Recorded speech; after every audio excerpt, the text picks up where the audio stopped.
So I've been wondering about this question that I've seen a lot of people ask, but many people at the same time believe that this question is out of the ordinary and shouldn't even be asked.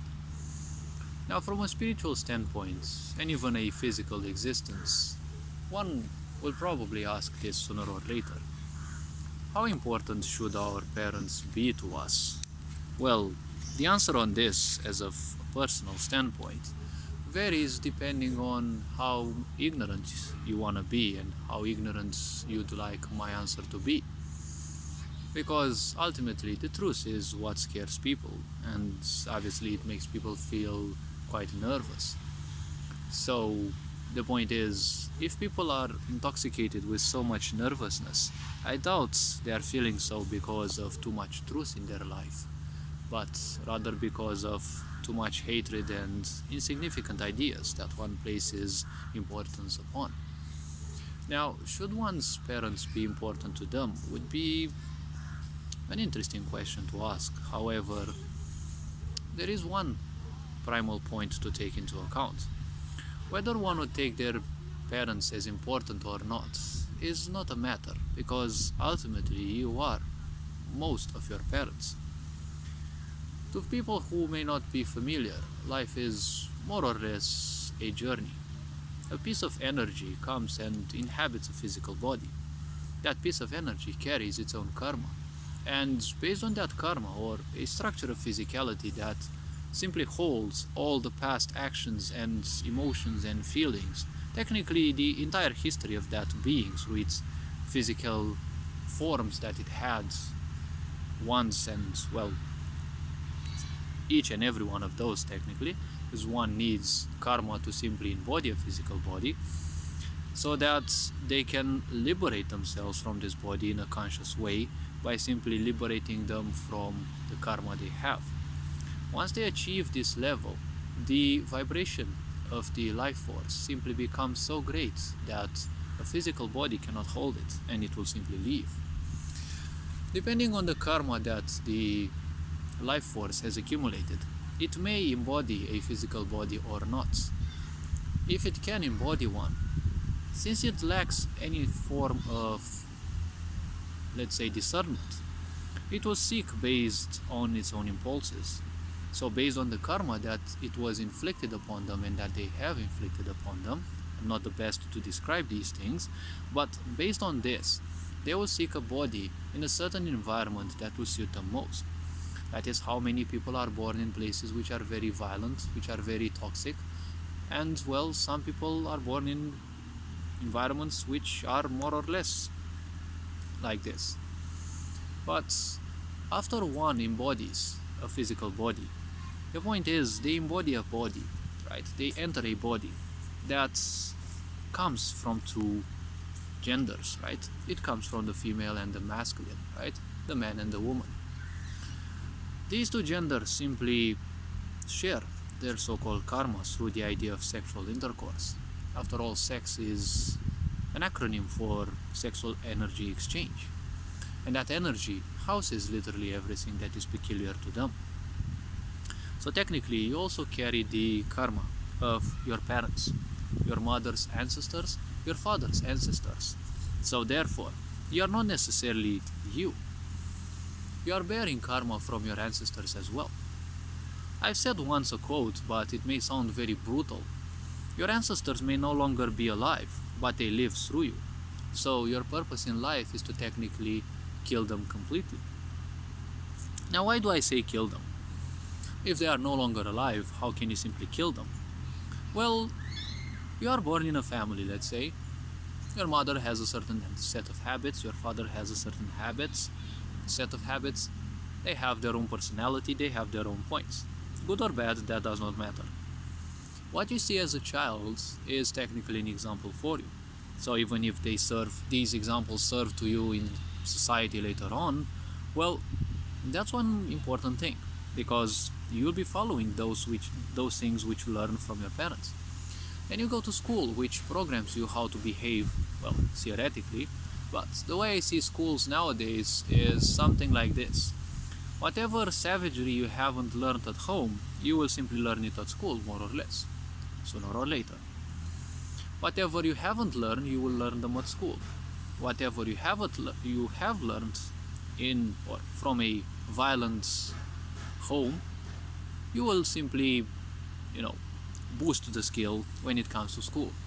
Because when you go to school, many of the things that you learn at school are easily found on the internet nowadays, which kind of makes school obsolete if you ask me. Especially with, the sciences. Maths, physics and the such, they will always be the same. The same foundations will exist, the same principles, the same laws, rules, which you can easily find on the internet, and you can easily learn the, basic principles. If you learn them from the internet, or you learn them from school, or you learn them from your parents, it's theoretically the same thing. The only thing that would differ is a teacher's capacity to be a didactic being. If you are didactical, you know how to teach things to people so that they find them interesting. Because a true teacher doesn't need to teach the whole lesson. If you know how to make things interesting to people and boost their curiosity, you can simply teach a quarter or half of your lesson and make people so curious of more that they will simply learn even more. Because as a teacher, you have to understand this world, this sick world, is going straight for cybernetization. They want to implement cybernetic schools. So better wake up and realize that sooner or later your purpose is done. Most of the things, especially in specific sciences, straight sciences as I call them, they will always stay straight. Few things will ever change. Usually more things will be discovered, but the same rules will still simply apply, right? The law of Archimedes, whatever you want to call from physics, the laws of mathematics and trigonometry, they will still be the same. The only difference will be with literature, because literature is more humane. It's not fixed like the sciences. This one simply vibrates, it shapes, it bases itself on the perception of every individual. It places an accent on how each individual is unique, compared to sciences, which seek and see, each individual as one and the same. Because when you have all the forces defined as one staple thing, everyone will also be seen as the same one and thing. Because we also live in a narcissistic world. And to a narcissist, you are always nothing but prey. And sciences will always be good to a narcissist, because they can boast with something, and they're also something rigid. If you pull a narcissistic being from rigidity, you simply pull them from what they want to be, in full control. So that is why this society is sick, because people simply don't want you. Now, the theory of the metaverse has been brought to my awareness, and I'm actually glad many people, are kind of confronting this behemoth, because living in this physical world is interesting in a way. One should also realize that all the riches and everything you would want in this world are just temporary, just like your physical existence. These things most likely will outlive you, because money will outlive you, most likely. The houses that you have will probably outlive you, but ultimately you won't take any of those. Now, at the same time, richness is seen as something evil, but I'm asking myself, why is that? Oh, because we have a lot of ignorant rich people who just want to push their agendas and who just want to capitalize on everything. Just look at all the, just look at all these companies that are handling the vaccinations, okay? I'm not saying the vaccination would be bad, okay? It is up to everyone's choice. But if that choice is to be forbidden, then that is against humanity's rules, right? The rule for freedom and the freedom of choice. And if you take into account that the target is only rich countries and their profits, the profits of these companies have skyrocketed, you can obviously see that the purpose is technically to make money, not to distribute some things. Those things may be well or may not be well, but ultimately, why is it that they are made? Because if you are doing something for the well-being of others, that is one good thing. Even if it takes into account the idea of creation of money, yes, because everything has to be paid. All effort must be replenished.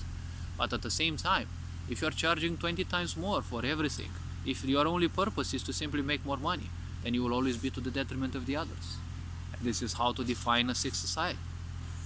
Now, coming back to your parents, Your parents most likely are ignorant, because we all are in this society ignorance. The very fact that some people managed to get to so much power is because our ignorance was their green light. If someone asks you something and you don't respond, well, silence is also consent, and it means green light for someone else to do their own bidding, even if it is against you. Because history has shown that whichever civilization has fought, even if they perished, at least they perished in a free way, rather than being slaves for eternity. So when it comes to your parents, we all are part of a ignorant society. Ignorance has multiple layers, and sooner or later, people will simply break through them. So your parents' ignorance is also inherited when you are born out of them, because even scientifically proven, right? Scientifically said, your DNA technically is what actually represents you, and it is formed out of your mother and your father's DNA. The DNA is a structure of physicality, which obviously stands upon karma and its multiple types, its multiple genres, and, well, therefore it seeks to find that which will be suitable, so that it experiences certain things and breaks certain cycles. Some people will come back because a certain cycle of life will take you probably multiple lifetimes to simply comprehend. So if you are feeling bad about yourself, if you are feeling that you suck, you are useless and such, well, you've most likely experienced this in previous lives. And let's not forget, your parents most likely experienced this in previous lives. Let's not forget that, who knows, maybe in one past life you were, I don't know, one of your parents' parent or brother. It doesn't matter. Just because they are your parents, it doesn't make them any more special in a certain way, because ultimately they are the vessel who brought you in this world. So, at least from this standpoint, one should perceive them as real, right? One should perceive them as important.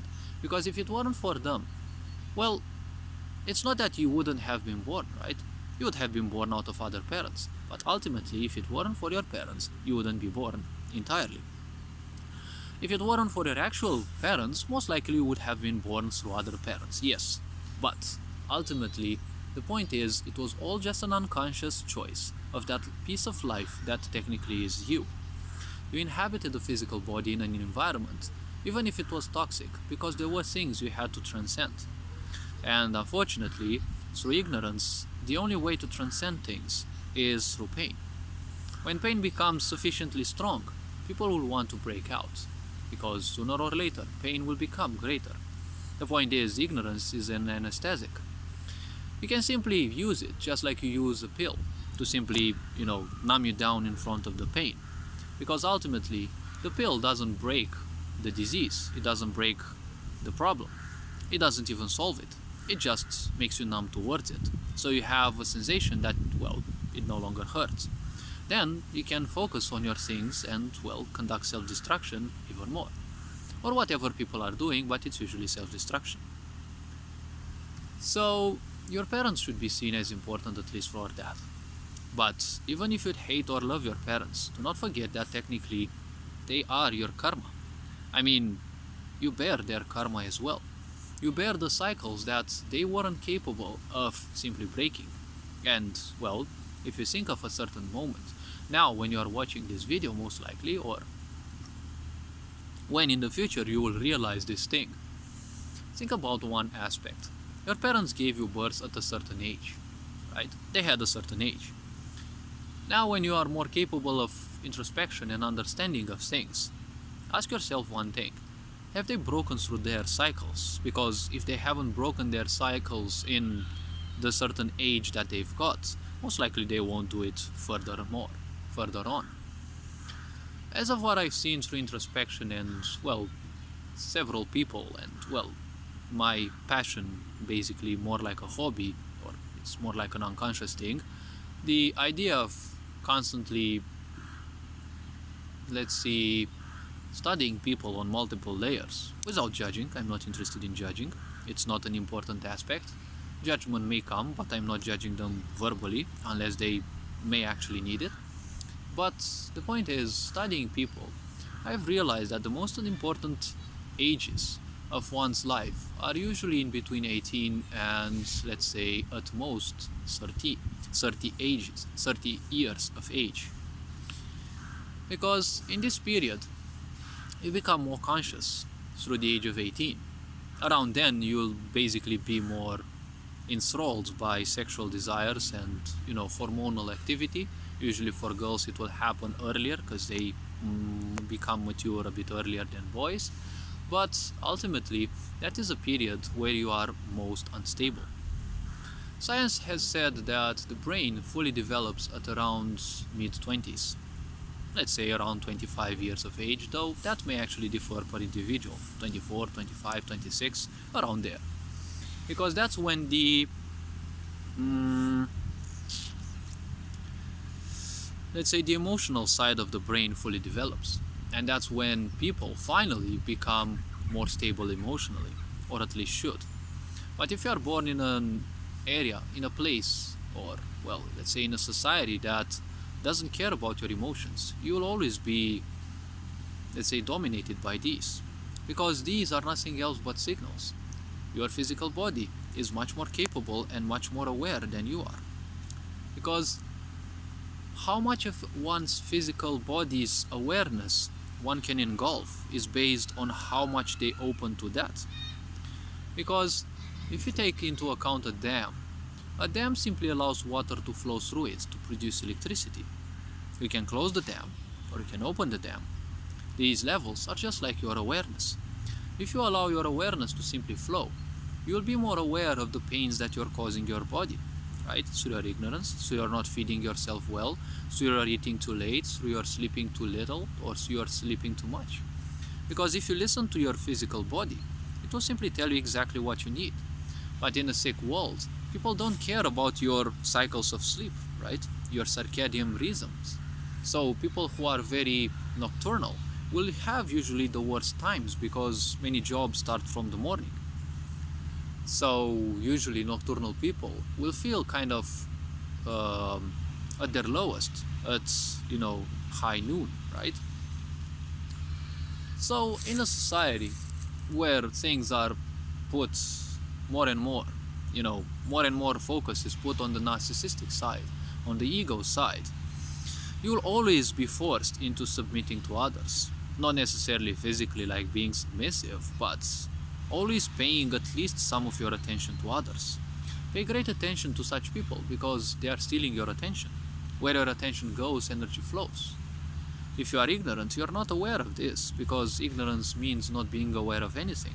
You simply don't care about anything because firstly you don't care of you who you are. So why am I saying this? Because in an ignorant world, everyone wants your attention. Ignorance means separation. If you separate humans, right? Humans who are social beings, they will crave attention. When they crave attention and they feel that they are useless, ignorance kicks in. And ignorance also means ignoring everything, right? It's logical. But ignorance means not using your discernment. When you're not using your discernment, this means one other thing. Every little idea, be it that it suits you or not, if it vibrates or resonates at least a bit with you, you'll simply embrace that idea because you can no longer accept anything else outside of that idea. That is what becomes the ultimate truth. And we know from experiences, especially with religions and how they have manifested themselves in medieval times, we know that the ultimate truth is nothing else but a lie. It is basically a way to simply justify your deeds and impose your regime because you're posing as the truth, right? We can see this constantly applied in society. Problems are being caused by some people. They are allowing the masses to simply react to them, and then they are presenting the so-called solution as if they are the so-called gods, right? So in a sick society, whatever your parents are, they will always be important because technically you simply embrace their karma. Now the point about karma is karma can be transcended. The karma is represented by all your impulses. Whether you are overthinking, you have tendency to smoke, to do drugs, to simply argue with everyone, to simply discredit everyone, to pull people down, or to help people too much, any of these things, right? You simply can't break out of them because they are a cycle. If we remember correctly, when we are born zero, right? The karma that we have, okay, it's there. The karma that our parents have, okay, it's also there. But ultimately, when you are born, from a mental perspective, we are zero, right? We don't know any language, we don't know literally anything. That is why the child most likely will look around, being amazed of how much creation there is around. And we would agree, right, that our parents most likely didn't create all this. We didn't create all this, right? This whole planet wasn't created by us.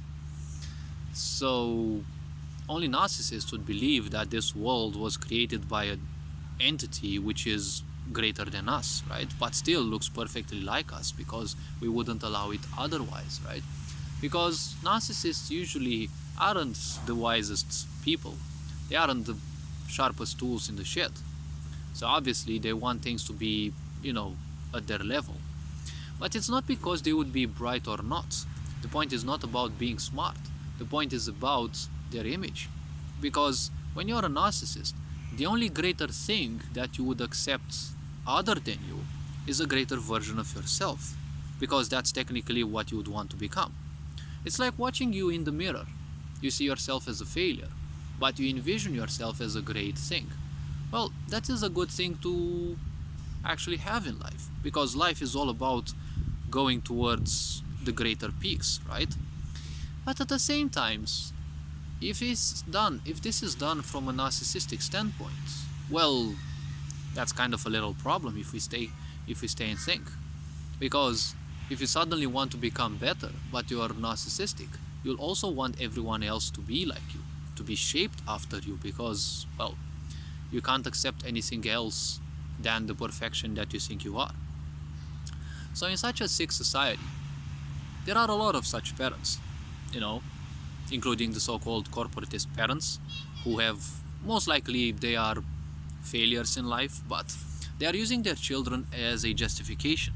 They want their children to achieve what they haven't achieved, and they will have their children go through all sorts of trials and tribulations, and this is in a way abusive. The more abuse we do to our children nowadays, that's a problem, because the more abuse we are doing to them, they are gonna go through these cycles. If we don't cancel these cycles, if we don't transcend these cycles, they will be given back to other people. But guess what? If you don't transcend the cycles of your karma, you will come back into this world sooner or later, and you will go through the same pains at least. Because the more enforced these cycles are, they may become harder to break. I said may. So the next generations have to cope with all the shit you weren't capable of dealing with.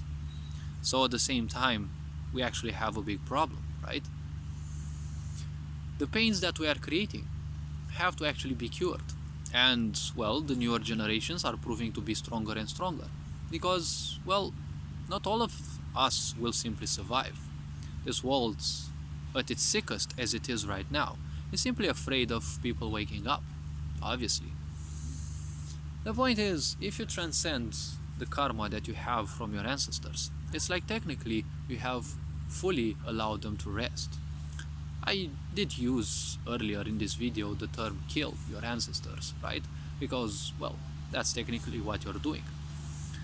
They are no longer alive with us. The life force that represented those physical bodies that they had, may be again amongst us, you don't know. Who knows? It may be whoever on this planet. It may no longer linger on this planet. It may simply wait for another time to embody a physical body. But the point is, the karmic imprints that they had, the cycles they've gone through and they couldn't transcend, they are still going through you. And based on your karma, you will be influenced by specific cycles, right? Let's say you will enjoy being abused sexually, you will enjoy, smoking, or technically abusing yourself in whatever way. Because it's all part of the cycles. Don't view these as a bad thing. They are a good thing in a way, because going through these actually shows you and should prove you that you are in a way aware. There is something wrong with you. So the point is, you shouldn't hide it, because the more you hide it, the more you enforce it. The more you run from something is the more you hide it. But the more you run from something, wasn't it that the more you actually feed it? So the point about the ancestors is their cycles, just like your parents, their cycles are within you. If you learn to simply transcend them, your parents will simply be of somewhat less importance, spiritually speaking. Now, spiritually speaking, this is a truth that will probably bother a lot of people, but ultimately, spiritually speaking, your journey, right, your spiritual life is a life of loneliness, and just loneliness. If it doesn't have anything to do with your physical existence, but spiritual life is all about loneliness. It is only loneliness. Because spiritual life is what happens inside you, beyond the physicality. And what happens inside you is what happens inside you, specifically, not inside someone else. That is not your business. We have not come here to experience what other people experience on their inside. Unless you're some kind of healer or something like that, but there is no such thing as healers. You're only a catalyst for their regeneration, but just that. So the point is, in a spiritual existence, it's all about how much you can commune with you. There is no other voice, there is no other entity in there. You may find yourself a guru, you may find yourself a dharma, but that is a separate case. They will simply guide you on paths that are less traveled because they have traveled them and will allow you to not get lost, right? They will be beacons, they will be guidance, but they will not interfere with your life. More or less, but ultimately, the experience you'll have is just you. If there's anything else in there, it's either a psychiatry case or, well, probably some case of exorcism or something like that. So from a spiritual standpoint, spirituality means everything that is beyond the body. If it is beyond the body, it is also beyond the mind. If it is beyond the mind, it is also beyond the emotions. Because usually emotions are what found your thoughts, right? Because thought and emotion are very similar. Thoughts are very vibrant, right? Just like the mind. The mind is very vibrant because you can easily change your thoughts, right? You can think about something good, you can think about a crime, you can think about, I don't know, raping someone, you can think about something happy again, and you don't have to be a crazy person, right? Even as a natural person, you can think of these things. You can switch from one cycle to another, and it doesn't necessarily mean that you're bipolar or something like that. It doesn't have anything to do with this. But that is the nature of the mind. On the contrary, when emotions settle, there is this aspect that upon their settlement, emotions are very sluggish, right? Have you noticed? Especially the lower vibrational ones, they're very sluggish. Once they settle in, it's gonna take a while till they go. So simply accept the journey, because technically it's gonna take a while. As it is said, every journey has its end day. Therefore, don't rush, because the end day will simply come. So when it comes to this idea, right, the point of spiritual, the spiritual standpoint, your parents are just different physical bodies. Just like you are using all the physical objects, the inanimate objects in here.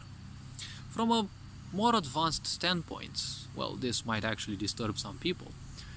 Your friends, your family, and the such, they're also other tools.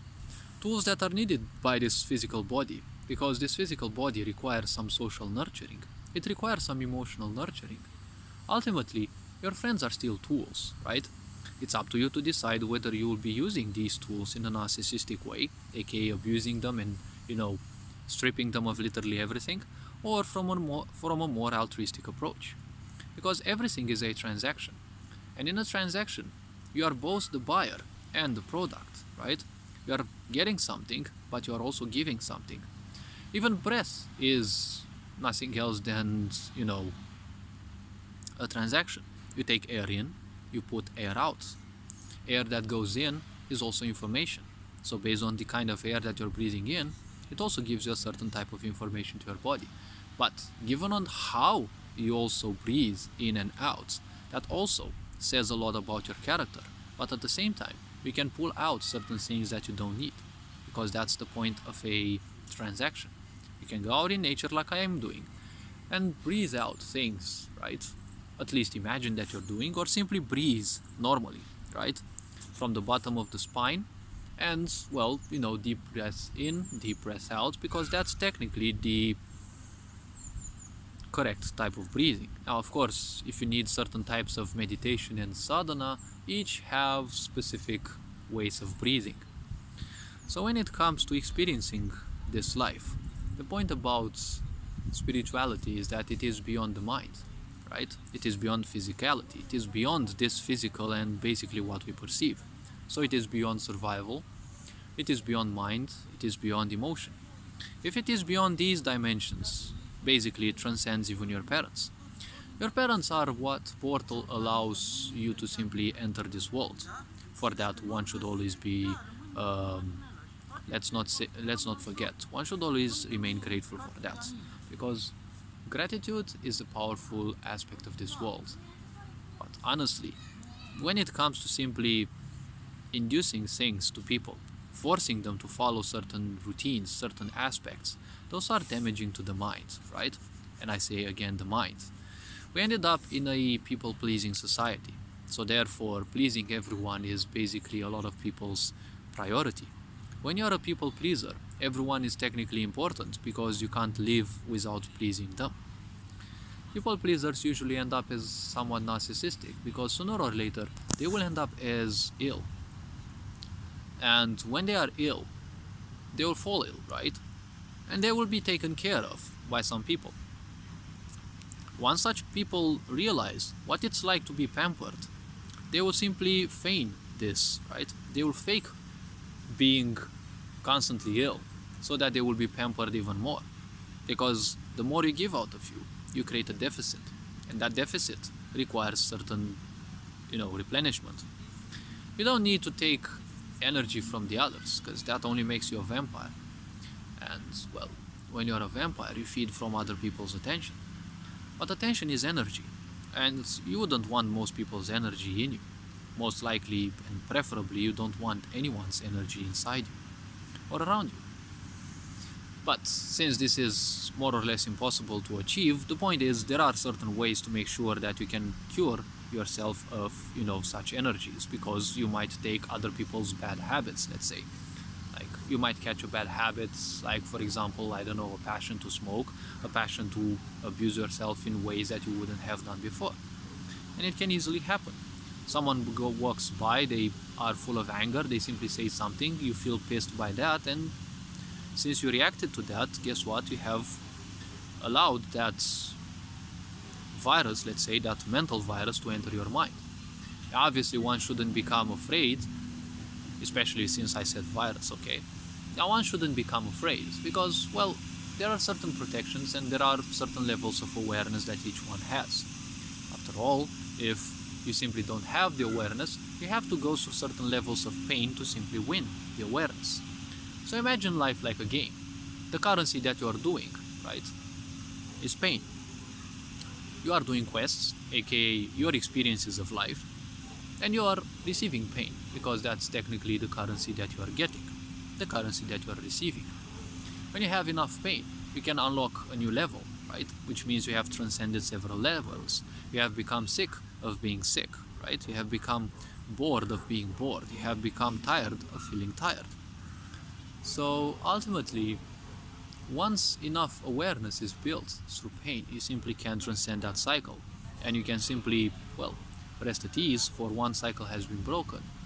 How many more there are? Well, one may not necessarily know. How many lives you've had previously, how much shit you have taken in, how many times you have been pulled down in those lives, betrayed, This actually takes a slight toll on people. And that's why ignorant people, well, there's a lot of them on this planet, right? Because, well, they lived ignorant lives before and they came here to break those cycles. But guess what? They were born in ignorance and, well, guess what? The cycle keeps, repeating. In this sick society, this dead society, technically the hamster is dead, but many people still want to spin its wheel. Just throw the cage away. The poor animal's dead. This whole society is dead. Stop supporting this because it's not important to your health.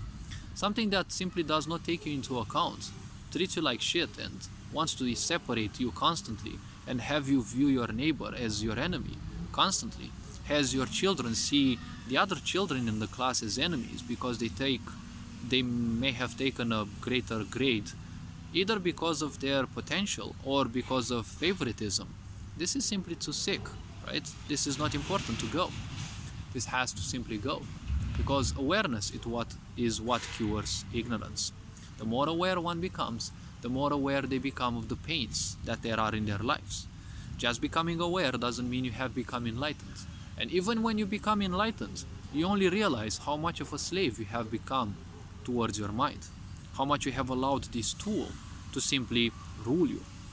Just like people pleasers allow the other people around to simply rule them, because they are giving power to other people so that they can please them.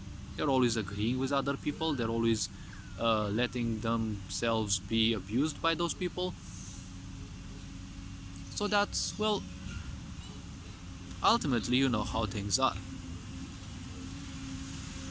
They are suffering, and they are trading suffering and their attention, for a little bit of attention. But if you seek attention from aggressive people, from people who simply suppress you, from people who don't take into account, well, that is also sick. And aligning yourself with a sick society is not a measure of health, right? Krishnamurti said this.